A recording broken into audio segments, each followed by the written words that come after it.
Cherry energy drink keeps you going.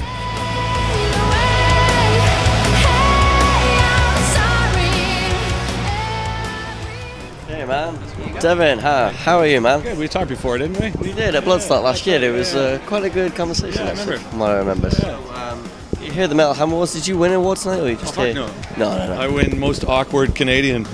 Yeah, in my own mind, I presented it earlier. Yeah. Actually, I presented it about 10 minutes before I went on stage. Cool. And you did a live set tonight, though, right? Yeah, I think so. Yeah. And, how did you enjoy that? It was good. It was songs that we've never played before. The last two. Deconstruction and Ghost. So, yeah. So I mean, I think in the scheme of it, it like went over. It did what it was supposed to do. But I think, as per usual with me, it's like I spend most of my time like confusing and or shocking the people that are in the audience. Yeah. There's a lot of people doing this. That doesn't sound like Devin. What's he doing here? Totally. Well, I mean, it's like even more than that. It's like, yeah, it was an interesting thing. I had a great time. It was fucking great. Yeah. You know, the last time we spoke was Bloodstock, and you're going to be playing again this year. Yeah. How much are you looking forward to playing that festival again? Oh, it's awesome. Bloodstock was just, you know, last year, said it before, it's like we shit the bed, kicked it out, went back to sleep, right? Yeah. And like this year, oh, yeah, that's how we roll, man. Punk prog. Yeah. But this year, yeah, we're hoping that we can do a really cool show. I mean, because if we don't, that'll be the last time we play anywhere around that area, right? No, I'm really looking forward to it, man. The people that do that festival are like really cool, and I think they got it right as a festival. Like, they're coming at it from an angle that I really appreciate. So, yeah. I follow you online and saw a really interesting tweet. Zerath are really cool, and what's funny is like the guitarist of Zerath lives in my hometown, so I was like, you know, how much do you listen to new bands then? Yeah, because that for me was like, whoa, Devin's listening to Zerath. Very little, man.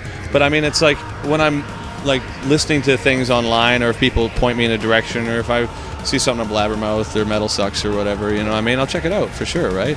But I usually don't go further than just going, oh, I like it or I don't, you know? It's like, you know, if there's a band I like, I'll look up on YouTube and see if I can find, you know, other songs that are kind of like, you know, along the lines off that record that I like. And yeah, they were a band I listened to and I thought, wow, it's fucking really good, man. Yeah.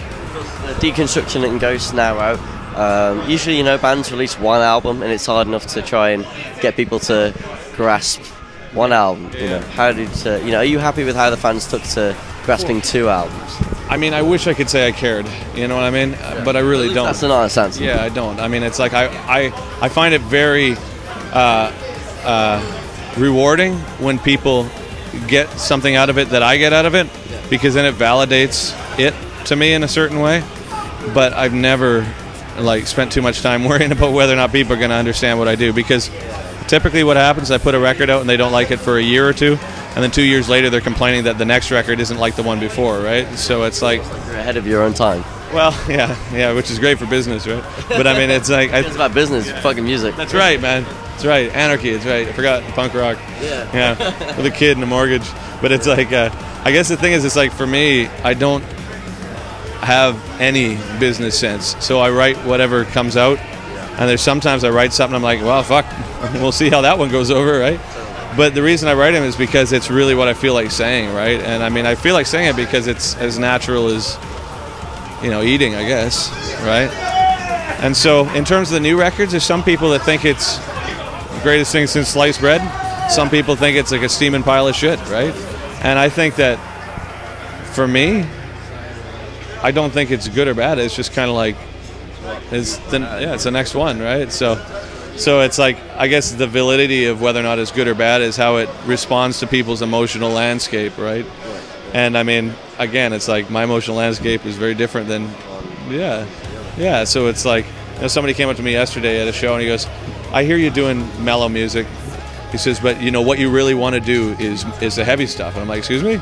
He says, no. He says, I see that what you want to listen to the back. Well, that's the thing. And I'm like, man, I've spent 5 years having this discussion with people, and you're loaded, so I don't really want to fucking have this conversation. But he wouldn't let it up. He's like, you got to do this, you got to do this. And I guess the thing that's frustrating for me is it's like, it seems odd that there's so many folks that are unwilling to like express both sides of it. It's like who doesn't feel like anger and then peace. Feel angry and on the opposite, you know, like sad or whatever. So when people are just like, no, I don't listen to music like that, I'm like, well, I mean, it's like, I don't want to be the first to say, but that might be a first indication of some sort of emotional retardation on some level, right? It's like, yeah, all I listen to is like, Cannibal Corpse. yeah, Merzbow from Morning to Night, right? It's just like, yeah, all I want to hear is like the sound of things being destroyed, right? Fuck you, Dad. But I mean, it's like, can't be that person forever. well, and I don't think most people who listen to heavy metal are, you know, and I guess that's the thing that I find frustrating is it's like sometimes it's like no, we don't want that, and I'm just like, yeah, but I know you listen to it, like, you know, it's like there's always the ballad, and you know, and everybody's got the secret love for Steely Dan or something, right? It's like, so I guess I'm just kind of like doing what I feel is natural and I let the chips fall where they may, right? Well, Devin, it's an absolute pleasure talking to you. Looking forward to see you again at Bloodstock, and enjoy the rest of the Metal Hammer Awards. Cool, yeah. Oh, I'm supposed to plug my records. June 20th. We just did that. Yeah, June 20th. Please purchase. Whatever you do, don't download my entire albums, because if you do that, I wouldn't give a shit. Downloading is saving the music industry. Fuck it. See, that's the thing. Is it's just like, and a lot of people are like, oh my God, it's killing it. And I'm just like, yeah, but you know, I'd much rather somebody listen to it and decide they don't like it, as opposed to buy it and then give me shit for a month because they wasted their money. I mean, if someone actually takes the time to find your music online, download it, listen to it, and like it, they're yours for life. Well, dude, somebody as a said fan. to me the other day, they're just like, I downloaded your new record and I pre-ordered it, but I hate it, and now I'm mad at you. And I was like, well, why'd you pre-order it? And they're like, well, we want to support you. And I was like, don't fucking support me. Yeah. Like, well, I don't need your support, dude. Like, I'm not trying to do this as like a charity thing. I'm doing it because it's a natural thing that I do. And I mean, you know, I think if people feel like purchasing your music gives them license to make you feel like shit about something that comes naturally, I mean, I don't know what to tell you, man. Yeah.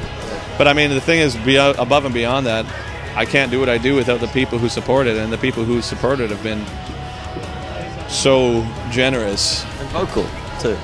Absolutely. And so, I mean, for me, I think my obligations as an artist is just to, like, keep doing what I do and, like, keep an open line of communication and try not to be an asshole, right? I think that's really, you know, important with the internet, to reply back as well, not just to, you know, buy, but like, you know, go, how, you know, actually well, that's the thing. It's like if you're constantly hawking your shit to people, I mean, it's like, they're just like, well then, well, yeah, dude. And I mean, it's like, and now things are getting a little different. You know, we've got like endorsements and things like that. So there's definitely an element of a hawking that comes along with it. But I'm trying to like give shit away for free and like, you know, make it like obvious in a way that there's two sides to it. You know, in order for a record company to fund me, they got to sell it.